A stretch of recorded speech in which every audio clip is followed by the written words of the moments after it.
Bismillahirrahmanirrahim. Ila qawlihi rahimahullahu ta'ala syurutu sihhati shaum, syarat sah puasa.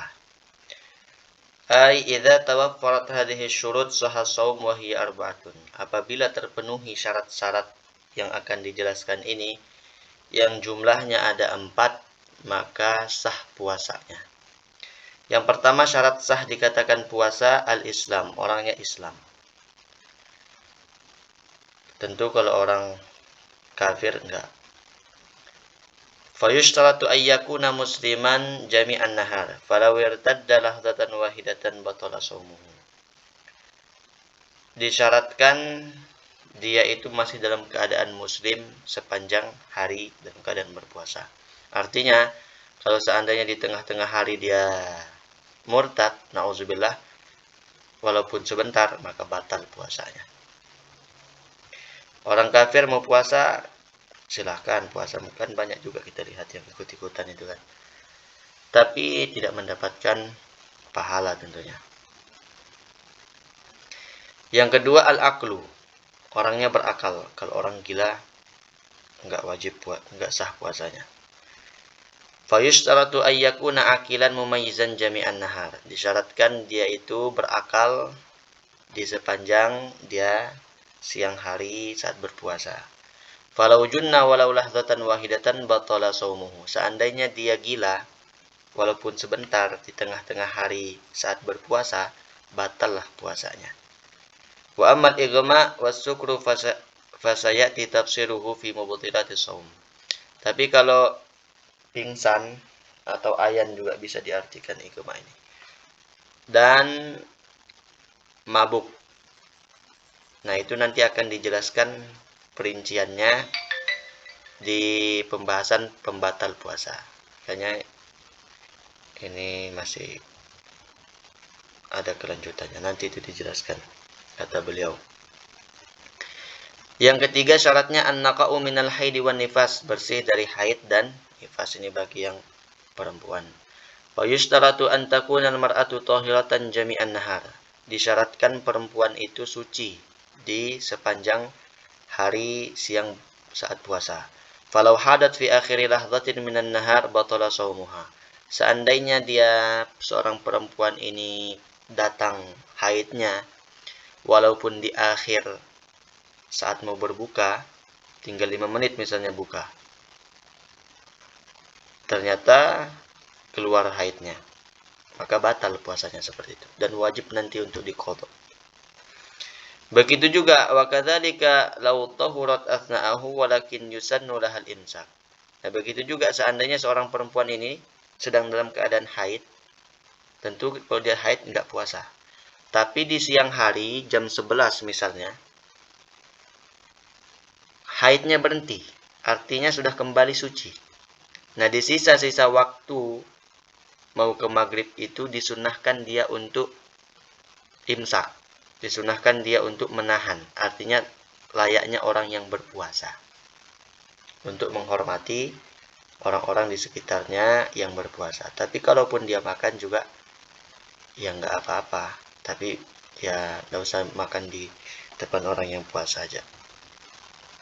Yang keempat syarat sahnya puasa al-ilmu bikaunil waqti qabilan lis-shaumi. Mengetahui keadaan waktu itu memang sah untuk berpuasa. Artinya ayya'lama anna al-yawma alladhi yuridu an yasumahu yasihu fihi shaum bi an lam yakun min al-ayyami allati naha 'anis siyam fiha. Artinya dia mengetahui bahwa hari yang dia inginkan untuk berpuasa itu adalah hari yang sah untuk berpuasa. Bukan hari yang dilarang untuk berpuasa di hari itu. Misalnya hari Idul Fitri, hari Idul Adha, di situ kan dilarang berpuasa, haram puasa di situ. Kalau orang puasa di situ berarti tidak sah puasanya. Atau di Ayyamut Tasyrik tanggal 11, 12, 13. Nah, itu juga dilarang berpuasa di situ. Kalau puasa di situ berarti tidak sah. Nah, itu artinya dia mengetahui bahwa hari itu bukan hari yang dilarang untuk melakukan puasa. Itu syarat sah puasa yang jumlahnya tadi ada 4. Kemudian syurutu wujubis shaum, syarat wajib puasa. Tadi syarat sah, sekarang syarat-syarat wajibnya. Artinya nggak semua orang wajib puasa, walaupun dia boleh puasa. Misalnya seperti anak kecil yang belum balik, dia nggak wajib puasa, tapi boleh-boleh aja sebagai pengajaran nanti, supaya dia terbiasa. Nah, ini syarat wajib puasa. Ai idza tawaffarat hadhihi syurut wajaba shaum wa hiya khamsatun.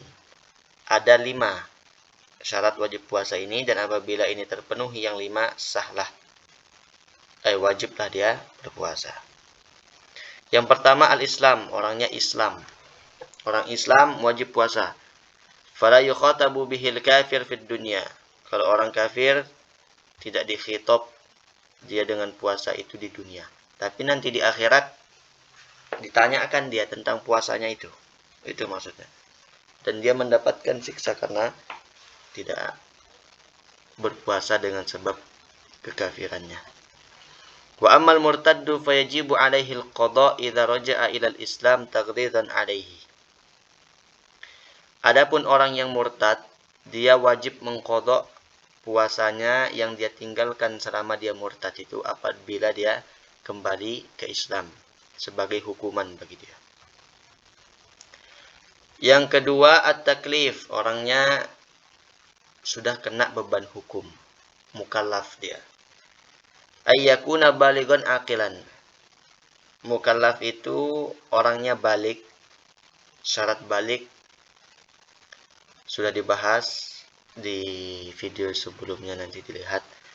Syarat balik itu laki-laki perempuan berusia 15 tahun. Itu yang pertama. Kemudian bermimpi sehingga keluar sperma gitu. Keluar sperma. Kemudian keluar darah haid bagi yang perempuan. Nah, itu tanda-tanda balik. Kemudian akilan, orangnya berakal. Kalau orang gila enggak kena beban hukum dia. Wa amma as-sabiyyu fayajibu 'ala wali amrihi ay ya'murahu bis-shaumi li 7 sinin wa yadribahu idza tarakahu li 10 sinin in ataqah. Kalau sobi, anak kecil yang belum balik itu, dia syarat apa tadi? Dia tidak wajib berpuasa, tapi orang tuanya dianjurkan untuk memerintahkannya puasa ketika dia berusia 7 tahun.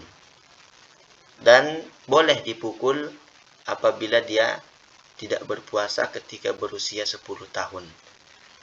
Tapi dipukul dalam arti untuk mendidik, bukan dipukul sampai pincang anaknya kan. Itu pun dengan syarat apabila dia mampu. Kalau nggak mampu, ya mungkin diajarkan setengah hari seperti kebiasaan kita di masyarakat itu kan, nggak apa-apa. Yang ketiga, syarat wajib berpuasa baru dikatakan orang itu wajib. Al-itaqah, ay al-qudratu alaihi. Mampu. Orangnya mampu untuk berpuasa. Wal itaqatu takunu hissan wa syar'an. Mampu itu terbagi jadi 2. Mampu secara zahir, mampu secara syariat.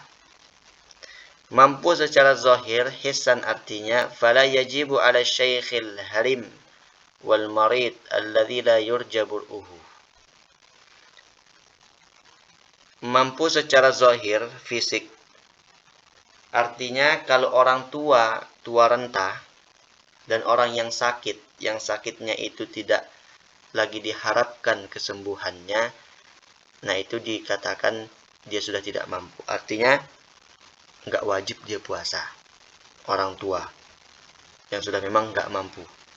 Tapi kalau dia mau puasa juga nggak apa-apa, karena banyak kita lihat juga orang-orang tua kita itu yang sudah sepuh, Masya Allah masih kuat berpuasa, nggak apa-apa, bagus juga. Tapi kalau seandainya dia tidak mampu memang, ya bukan dosa bagi mereka. Memang itu kemudahan. Boleh juga. Kemudian ada mampu secara syariat. Syar'an fala yajibu 'alal haid wan nufasa. Tidak wajib puasa kepada orang yang haid dan juga orang yang nifas. Orang yang haid dan orang yang nifas ini, dia tidak mampu secara syariat. Kalau secara zahir sebenarnya dia mampu, tapi secara syariat gak mampu karena memang dilarang bagi dia untuk berpuasa. Nah itu. Kemudian syarat wajib puasa juga yang keempat, as-sihhah, orangnya sehat. Fala yajibu 'alal marid, tidak wajib kepada orang yang sakit. Coba kita lihat satu. Oh iya. Sakit yang bagaimana yang boleh meninggalkan puasa? Wa dhabitul maradi al-mubih lil fitri huwa alladhi yukhafu minhu al-halak aw ta'akhkhuru asy-syafa' aw ziyadatul marad. Wa dzalika ma yusamma mahdzurat tayammum.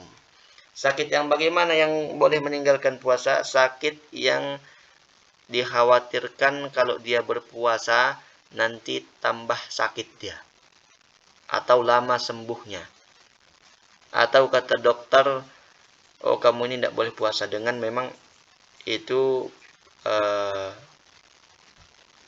pengetahuan ahli medis. Kalau Anda berpuasa akan lama sembuhnya, atau Anda berpuasa bisa mati misalnya.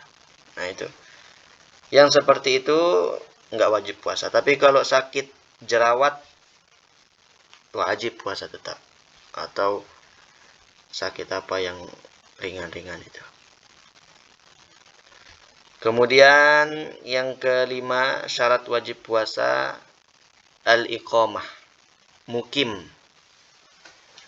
Fala yajibu 'alal musafir alladhi yusafiru safran tawilan.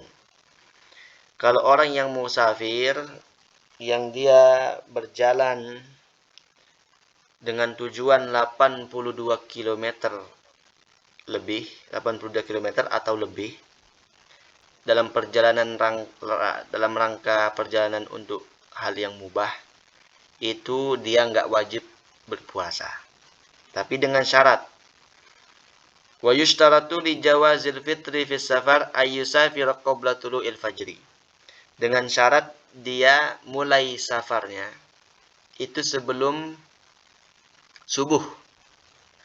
Kalau setelah subuh dia pergi safar, maka wajib dia menahan diri untuk tetap berpuasa.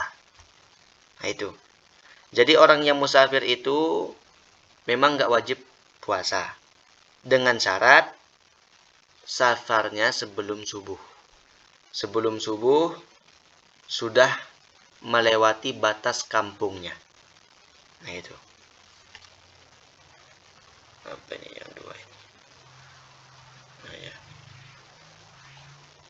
Wal afdalu as-shaum lil musafir illam yashqa alaihi fa in syaqqa fal fitru afdalu. Bagaimana orang yang musafir ini kalau dia tetap puasa? Bagus. Jadi yang paling afdal bagi orang yang musafir adalah berpuasa sebenarnya apabila dia tidak kesulitan dengan dia puasa dalam keadaan safar itu. Tapi kalau dia memang kesulitan, maka batalkan juga lebih baik. Lihat keadaan masing-masing saja gitu. Nah, sampai sini dulu arkanus shaum. Nanti dilanjutkan. Wallahu subhanahu wa ta'ala a'lam.